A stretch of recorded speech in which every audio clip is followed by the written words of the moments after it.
بزرگ تھے، ساتھی فوت ہو گئے، تو ان کا بیٹا PI میں کیپٹن تھا، جہاز اڑاتا تھا۔ تو انہوں نے کہا بیٹا نماز پڑھ لیا کر۔ کہا ابا فرصت نہیں ملتی، بہت کام ہوتا۔ کہا اچھا چلو نماز کے وقت ایک آدمی کو دعوت دے دیا کر، 5 نمازیں ہیں، 5 دفعہ دعوت دے دیا کر۔ وہ کہنے لگا میں دعوت دوں؟ خود تو میں پڑھتا نہیں، دوسرے کو کیسے دعوت دوں؟ کہا بیٹا ایک تو میری مان لے، نماز کا انکار کیا ہے تو یہ تو مان لے کہ چلو کسی کو کہہ دیا کر کہ بھائی نماز پڑھا کرو۔ کہا چلو یہ تو آسان ہے، میں کہہ دوں گا۔ تو اس نے اپنے ابا کی بات مان لی، ہر نماز پہ 1-2 کو کہہ دیتا بھائی نماز پڑھا کرو۔ اس کے والد فوج میں جرنیل تھے، یہ کیپٹن تھا، دونوں کی ملاقات نہیں ہوئی۔ 6 مہینے بعد باپ بیٹا کی ملاقات ہوئی تو دیکھا تو کپتان صاحب کی داڑھی بھی اور ماتھے پہ محراب بھی۔ انہوں نے کہا بیٹا یہ کیا ہوا؟ کہا آپ نے مجھے پھنسا دیا۔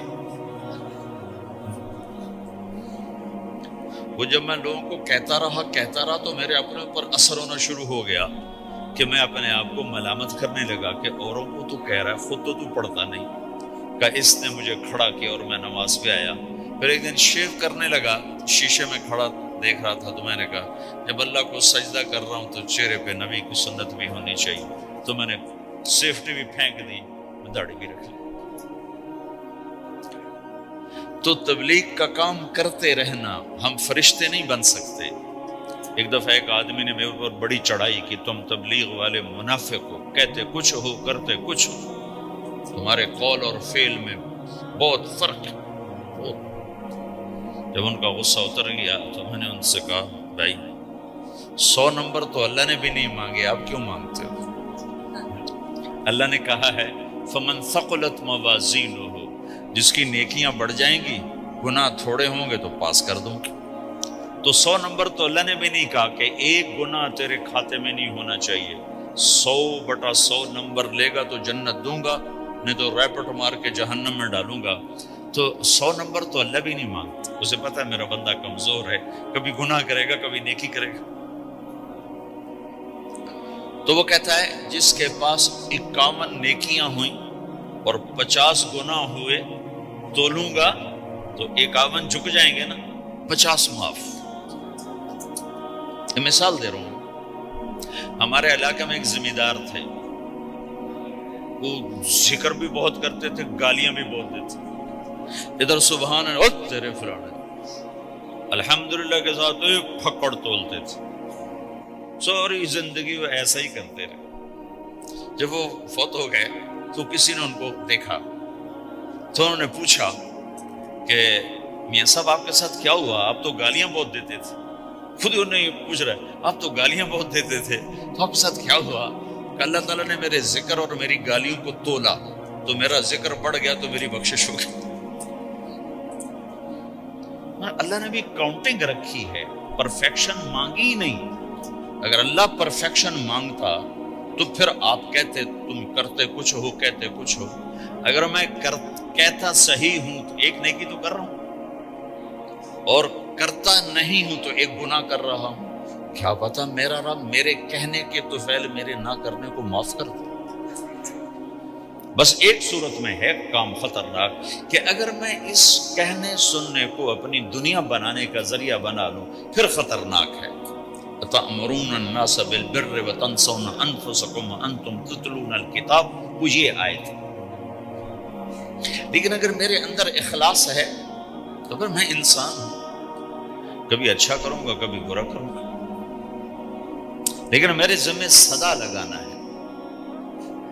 تو بھائیو اس تبلیغ کے کام کو کرتے رہنا، کرتے رہنا، اس سے ایمان بنتا ہے۔ ایمان سے دین وجود میں آتا ہے۔ دین کے 2 حصے ہیں، ایک عبادات ہے جس میں نماز سب سے اہم ہے، پھیری پہ ہو گھر پہ ہو نماز نہ چھوڑو۔ رمضان کے روزے ہیں، اللہ پھر رزق زیادہ دے دے، حج کرو، زکوٰۃ دو۔ لیکن عبادات بڑی محدود ہیں اور اس میں کثرت اللہ نے مطالبہ بھی نہیں کیا، بلکہ اللہ تعالیٰ نے اس میں اعتدال ہی کو پسند فرمایا ہے۔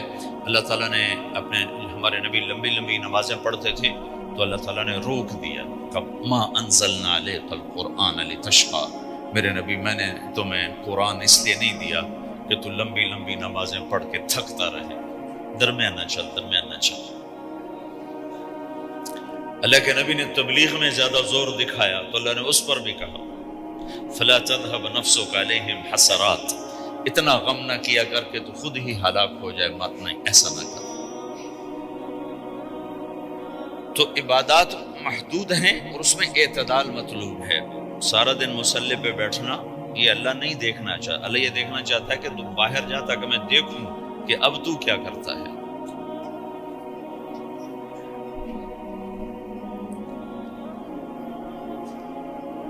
دوسرا حصہ اس کا اخلاقیات ہے، آپس کی معاشرت ہے۔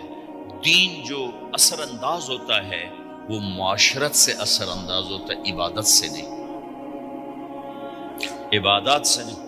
عبادت تو مسجد کے اندر ہے یا مصلی پر گھر کے اندر ہے، روزہ اندر کی چیز ہے، حج بیت اللہ میں ہے، زکوٰۃ مسلمان کو دی جاتی ہے۔ تو دنیا میں دین پھیلنے کے لیے اور اپنوں کو دین کے قریب کرنے کے لیے جو سب سے بڑا عمل ہے وہ بھائیو اچھے اخلاق۔ یہ دوسرا حصہ میں آج بیان کرنا چاہتا ہوں۔ اللہ کے نبی نے فرمایا ایو اور الاسلام اوثق، مجھے بتاؤ اسلام کا سب سے مضبوط عمل کیا ہے؟ تو صحابہ نے کہا الجہاد، یا رسول اللہ جہاد۔ اسلام کا سب سے مضبوط عمل کیا ہے؟ صحابہ نے کہا جہاد۔ تو آپ نے کہا وحسن وما هو به، ہاں جہاد بہت اچھا عمل ہے لیکن سب سے بڑا عمل نہیں ہے، سب سے مضبوط عمل نہیں ہے۔ ان کا جی الصلاۃ، نماز۔ تو آپ نے کہا ہاں وحسنۃ وما هي بها، نماز بھی بہت اچھی چیز ہے لیکن وہ نہیں جو میں پوچھ رہا ہوں، سب سے اعلیٰ، سب سے اوپر، سب سے مضبوط نہیں۔ ان کا جی الحج، حج۔ تو آپ نے کہا حج بھی بہت اچھا عمل ہے لیکن وہ نہیں جو میں نے پوچھا ہے۔ پھر صحابہ نے کہا جی روزہ، آپ کا روزہ بھی بہت اچھا ہے لیکن وہ نہیں جو میں نے پوچھا ہے۔ تو پھر صحابہ نے کہا یا رسول اللہ پھر آپ ہی بتائیں، ہمیں تو نہیں پتہ۔ تو ہمارے نبی عبادات سے اوپر لا رہے ہیں، اپنے ساتھیوں کو عبادات پہ قائم کر دیا۔ ہر آدمی نمازی بن چکا ہے، ہر آدمی روزے دار بن چکا ہے، ہر آدمی مالدار زکوٰۃ دینے والا بن چکا ہے، اور ہر آدمی حج کا جذبہ پیدا کر چکا ہے۔ اب آپ ان کو اخلاق پہ لانا چاہتے ہیں، چونکہ اسلام کی تکمیل اخلاق سے ہے۔ اسلام کو تشبیہ دی گئی ہے گھر کے ساتھ، بنی الاسلام علی خمس، تو بنیا کا لفظ عمارت پر بولا جاتا ہے۔ تو اسلام کی بنیاد میں ہے کلمہ، نماز، روزہ، حج، زکوٰۃ۔ اگر اس مسجد کی بنیادیں بھر دی جائیں تو اس کو مسجد تو نہیں کہیں گے نا۔ ہاں جی بنیادیں ڈال دی ہیں، چھت ڈالنی ہے، جب چھت پڑے گی تو پھر یہ مسجد پھیلائے گی۔ تو اسلام کی بنیاد قائم ہو چکی تھی، اب آپ چھت ڈالنا چاہتے تھے۔ چھت کیا ہے؟ وہ اچھے اخلاق ہیں۔ تو اب آپ ان کو اوپر لا رہے ہیں، اوپر لا رہے ہیں۔ تو آپ نے جب پوچھا تو انہوں نے وہی کہا جو انہوں نے ابھی سیکھا تھا، نماز، روزہ، جہاد، حج، لیکن آپ نے سب کی نفی کر دی، نہیں یہ بھی نہیں، یہ بھی نہیں، یہ بھی نہیں، یہ بھی نہیں۔ اچھا یا رسول اللہ آپ بتائیں۔ تو آپ نے فرمایا ان اوثق عر الاسلام الحب للہ والبغض للہ، اسلام کا سب سے مضبوط عمل وہ آپس میں اللہ کے لیے محبت کرنا ہے۔ اسلام کا سب سے مضبوط عمل وہ آپس میں اللہ کے لیے محبت کرنا ہے۔ اسلام کا سب سے مضبوط عمل وہ محبت ہے، اللہ کے لیے بغض ہے، اللہ کے لیے محبت ہے، یہ اسلام کا سب سے مضبوط عمل ہے۔ تو بھائیو یہ چھوٹا سا معاشرہ اسلامی بن جائے، اس کے لیے بنیاد میں نے پہلے بتا دی، اب چھت بتا رہا، وہ ہیں اچھے اخلاق۔ اللہ تعالیٰ نے جب ہمارے نبی نے نماز لمبی پڑھی تو اللہ نے کہا درمیانی پڑھو، میں نے ابھی بتایا۔ تبلیغ میں دکھ زیادہ جھیلا تو اللہ نے کہا درمیانہ چلو، لیکن جب اللہ کے نبی نے اخلاق بلند کیے، اخلاق، تو اس پر بھی اللہ تعالیٰ فرماتا میرے نبی ذرا اتنا نرم نہ ہو، تھوڑا سا سختی دکھا، آنکھیں دکھا۔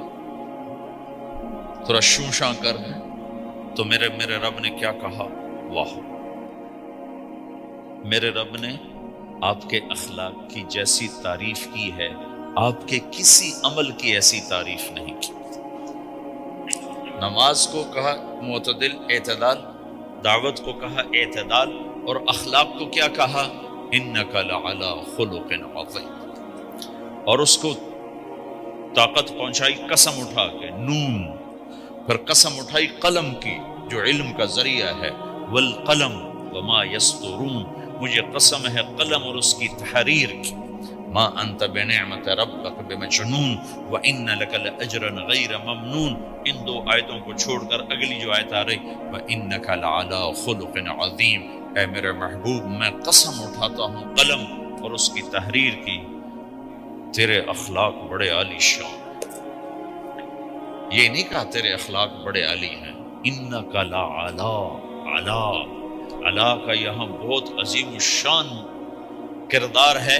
علا یہ بتا رہا ہے کہ اے میرے نبی، جتنے اخلاق تصور کیے جا سکتے ہیں وہ سب تیرے تابع ہو چکے ہیں، اور تو ان پہ سوار ہو چکا ہے، تو ان پہ چھا چکا ہے۔ علا چھا جانے کے لیے ہوتا ہے کہ تمام اخلاق تیرے غلام ہو چکے ہیں۔ ایک دفعہ آپ نے فرمایا اچھے اخلاق 360 قسم، 360 قسم، 360 صفات کا مجموعہ اچھے اخلاق۔ کوئی ایک صفت کسی کو مل گئی تو جنت میں چلا جائے گا،